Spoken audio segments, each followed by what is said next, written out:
Chapter 28. Haley stepped off the plane in San Francisco.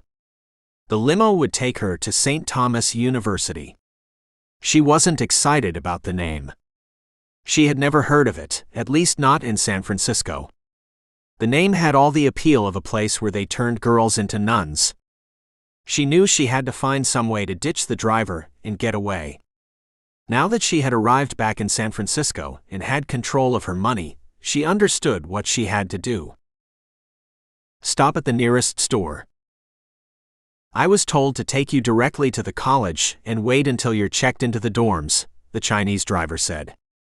He was middle-aged, with a bald spot, and wore a black traditional Chinese suit.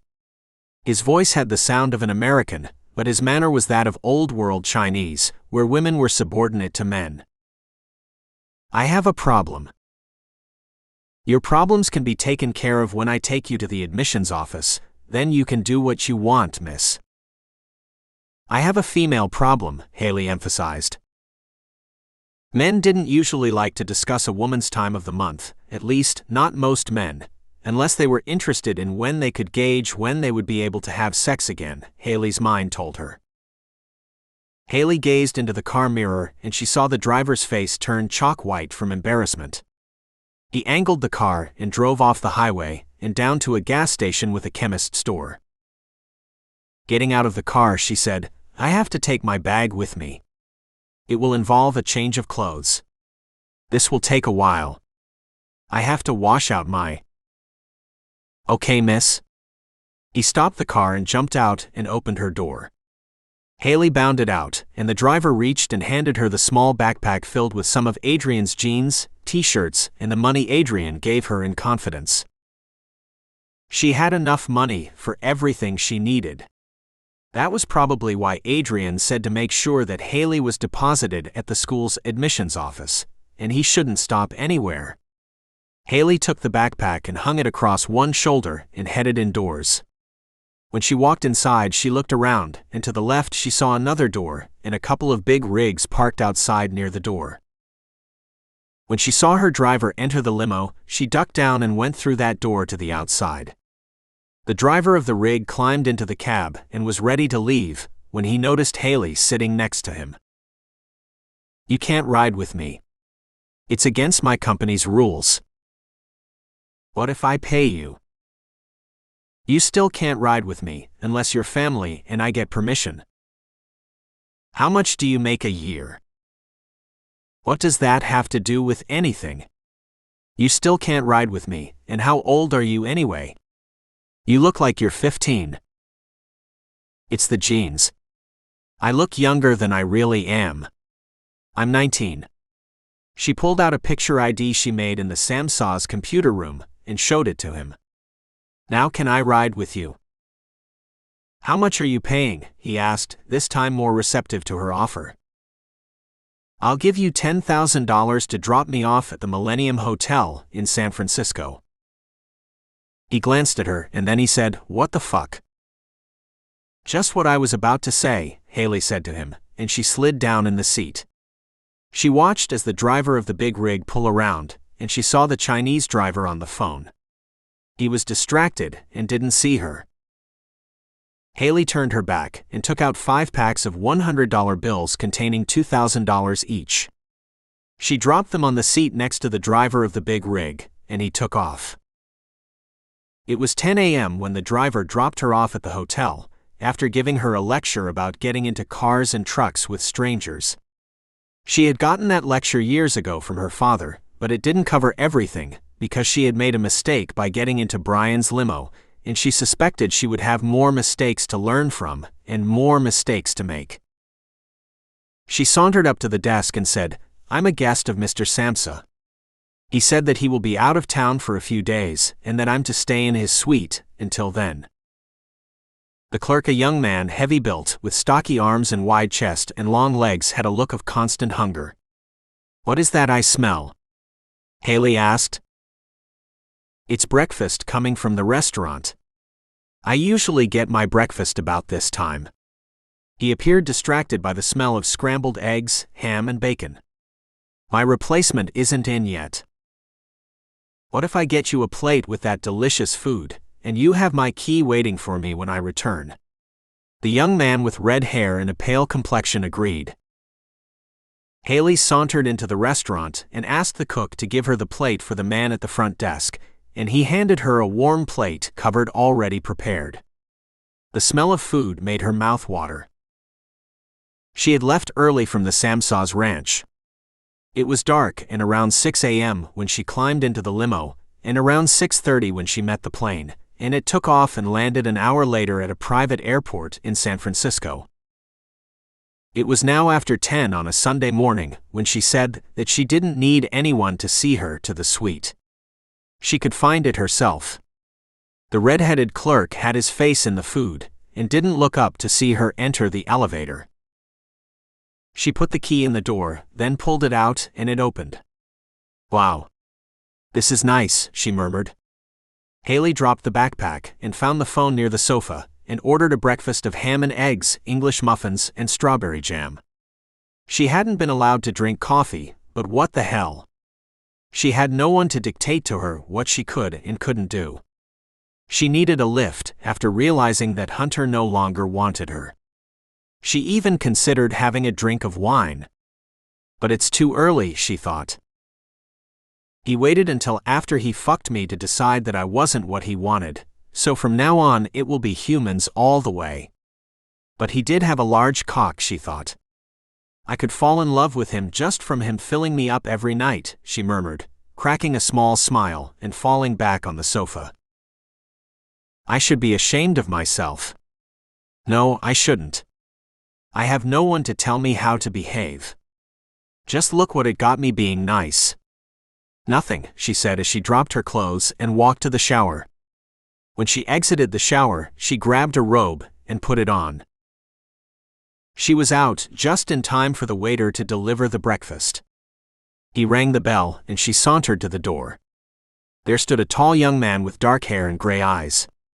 He had a muscular build, and he looked more like a model or athlete, the kind of face and body that was on a GQ magazine, but without the suit. "I have your breakfast, miss," he said with a pleasant, easy voice, and he opened the lids, keeping the food warm to give Haley a look. But she was looking at the young man from his back up to his wide shoulders, then to a mane of thick, dark hair. He felt her looking, and he turned. "Will that be all?" "Not really." "Yes?" He turned and was ready to walk out the door, and then he turned back to face her. "Would you like to go to a party tonight? I mean, if you don't have to go to work or school." Before Haley could consider, she'd answered, "Yes.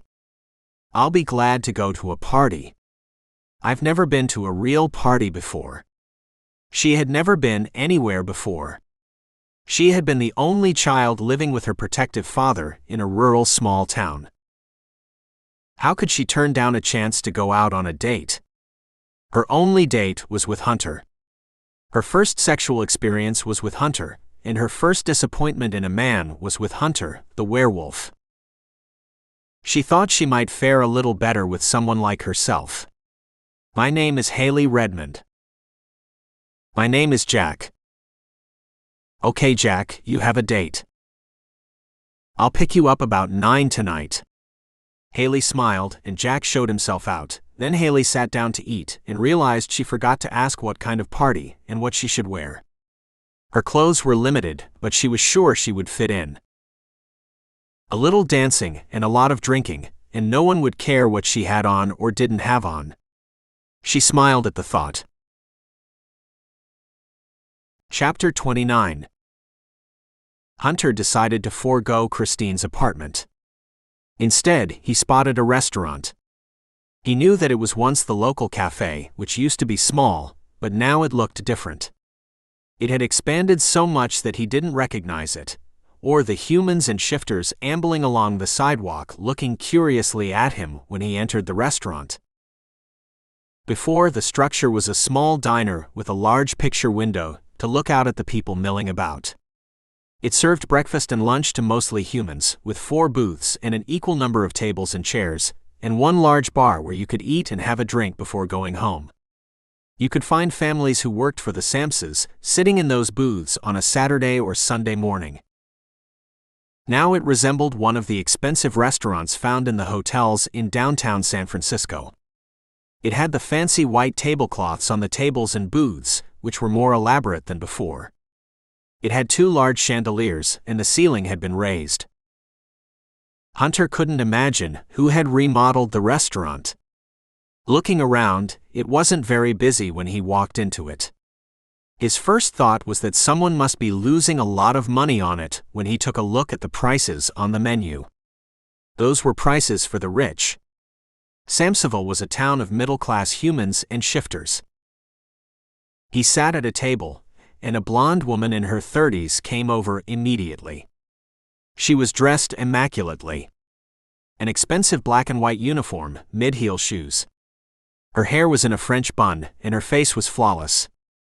She had a round face and prominent nose, small mouth, and beautiful blue eyes. Her smile was enchanting because of a full mouth of gleaming white polished teeth. "Would you like something to drink first, sir?" "No. Just a large rare steak and a glass of water." "Before you go, could you tell me who owns this place?" "You must be a stranger in town." "Why, the Samses bought the owner out a year ago." "Devin Samsa, one of the Samsa sons." "I hear they are overrun with males." "I just came here about a month ago, and the manager hired me for weekends, because it wasn't busy on Saturday evenings or Sundays. The family owns most of this town. Heard Devin got married and will be back in a month. Maybe I'll get to see him," she said, shifting her weight. "Until then, the manager runs it. He's a shifter by the name of Dean." "Do you know the kind of shifter he is?" Hunter asked her. "No. I'm not into them," she said, passing her hand over her hair. "I like to stick with my own kind," she said, looking around. The restaurant had a man and woman sitting at a table in the back. It was all but empty. Maybe it's because of the prices, Hunter thought. The waitress brought him a bottle of water, and after putting in the order came out with a rare steak. "Sorry, but the cook left it on the grill too long. He's afraid of the health department coming around. You know how that is." "No problem." Hunter inspected the silverware, and it was monogrammed with a large S. Looking around the place, he realized that Devin had been investing in too many businesses with the Samsa's money, without knowing anything about the investments. The way he was going, he could be broke, but if he was using the Samsa's money, there wouldn't be anything left for another generation of Samses. Hunter planned on having a talk with him, but he would have to wait until Devin and Katy came back from their honeymoon. Katy had wanted to see Italy, and they would be there for a month. The thought gave him indigestion, or was it the steak? The waitress, sensing Hunter's impatience after eating, handed him the check. He remembered that he wasn't carrying any money or credit cards. "I'll sign for the food." "I don't know. The prices here are steep, and if I don't account for the money, Dean will take it out of my pay. You know how ruthless some of those shifters can be." "No, I don't know, but tell Dean I'm Hunter Samsa, and if Dean has a problem, he can find me at the Samsa Ranch, or he can call my father, Wilder Samsa." He signed the check and gave her a large tip. She smiled at him, embarrassed by her obvious objection to shifters. Hunter strode to the door as the waitress watched with interest. He was a handsome shifter. Maybe she wondered why he was eating alone. After he closed the door behind him, he came face to face with Claire, the Panther detective. "I was wondering what happened to you. I rode out to the Samsa Ranch 2 days ago to see you and ask you some questions, and your mother said that you were in San Francisco. She was making plans for your brother's wedding and couldn't talk. I didn't think I had to tell anyone but my family where I had gone. It was because you were a person of interest, and maybe I was a little interested as well," Claire said with a faint smile, then meeting Hunter's dark blue eyes. Her onyx eyes locked with his. He knew what she had in mind. It was mating season for the big cats, and she was feeling the urge, but Hunter wasn't the one. They wouldn't make a good match. He was in the dog family, and she was a cat. Hunter was in between deciding whether he wanted to mate with Katy for life. He didn't know if he could handle sharing Katy with Devin. He just didn't think he was strong enough mentally, where he could stand thinking about Devin making love to her, and then he would have to wait his turn, and he wasn't ready to give up his independence. He had been too long in the wild. Silence was heavy between them until Claire said, "The killing stopped when you left." "Imagine that." She raised her eyebrows. "We haven't had a clue since then." She paused to study his face. "But we know who killed those girls, but we can't prove it." Claire smiled. "It wasn't me," Hunter said, not breaking his stoic expression. His face didn't move, only his mouth, and it showed no indication of his innocence or guilt. "We know it wasn't you. When I observed your motorcycle in town, I had to tell you. I didn't want you to go around worrying about if we would pick you up." "I don't worry. Not about something like that," he said, staring at her. Silence grew between them again. "I guess I'll see you," Claire said, looking over Hunter. His body was hard and his jeans tight, showing his incredible muscular body from his wide shoulders and chest down to his thighs. She turned, hoping he would stop her, but he didn't. He jumped on his bike, turned it on and revved it, then zoomed off. When he reached home, he came in from the kitchen and walked to the hall and saw Adrian walking back and forth carrying one pup. Drayton's pup had been crying, and she was trying to pacify him. Drayton came bounding down the stairs with a pleased smile. "I found it. I found his blanket. Maybe tonight we can get some sleep." He nodded at Hunter and took the pup from Adrian. She watched as Drayton wrapped him in it and walked cautiously up the stairs, singing to the pup. "Hunter, I'm glad you're back. It's about Haley." Adrian grabbed his hands as if to look at him. "Do you ever eat and change those jeans?" "All the time, Mother. Now what about Haley? I hope you're ready to tell me where she is." "She's in San Francisco." "Oh no. Of all the places for her to be." He put his hand to his head and blinked. "It's worse than that. I flew her there on your father's jet, and then let his limo driver take her to this private college. She ditched him." Hunter's eyes closed and opened instantly. "I gave her some money and a phone, and Drayton had someone track her phone, and she's at the Millennium Hotel." Adrian didn't tell Hunter how much money she had given Haley. "Not there. What am I going to do with her? She's causing me all kinds of problems. I can't take care of my business for her. She won't give me peace and she won't listen. What should I do, Mother?" "Marry her, then you won't have to wonder where she is." "I can't do that." "Why?" "Because you still think you love Katy. Trust me, you don't. You're clinging on to something that doesn't exist. That link you thought you had with her was that of a lovesick pup. You're full grown, and it's time to put away childish things and childish feelings." He had never heard his mother speak that way. "I have to go. I need to go now. It's a 3-hour ride on my motorcycle." "Why don't you take it on the jet with you? You can be there in a half hour. And your clothes came just a few minutes ago. You don't have to walk around in those tight jeans." Hunter ran 2 stairs at a time, threw some things into a knapsack, and was downstairs and on his bike, heading for the airfield. When the jet landed at the airfield outside of San Francisco, the driver of the limo was the same man who had driven Haley. "I would like to apologize, Mr. Samsa, for losing the young girl. I didn't think she would." "Yes, I know what you mean. She doesn't look the type. I won't need the limo. I have my motorcycle. I like to travel that way. When I'm in need of a limo, I'll contact you." "Very well, Mr. Samsa. If you need me, I can assist you. I work for the Samses. Your brother insisted that your company have us on call when he visits San Francisco for business. And how are you paid? I don't understand. The driver questioned. Are you paid by the job? The contract states that the fleet is paid, even if we don't work. A fleet of limos? Hunter shook his head. Devin is burning through money. Why is he doing that? He would have to talk to Wilder. But now Haley and her safety is more important, he thought. After reaching the hotel, he parked his motorcycle with the attendant. The young man was new.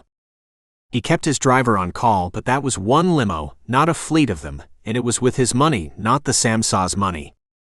Money that was left to him by his grandfather, and he would give to his children if he had any. By now, the people working at the hotel were used to seeing Hunter come and go.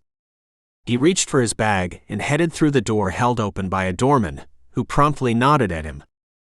Hunter rushed for the elevator. Deep in thought, he banged into a man getting off the elevator. The man was no man but the lion shifter, the shifter who gave the impression of a sophisticated businessman, but in truth, he was anything but that. I didn't think I would see you again, but then I knew I would sooner or later, because you have something of mine, the distinguished-looking lion shifter said. He smiled. Wilder had said they were most dangerous when they smiled, but he wouldn't give his cover away by shifting in the hotel lobby for the humans to see. His greatest strength was because the humans didn't know what he was, and some didn't know that there were shifters.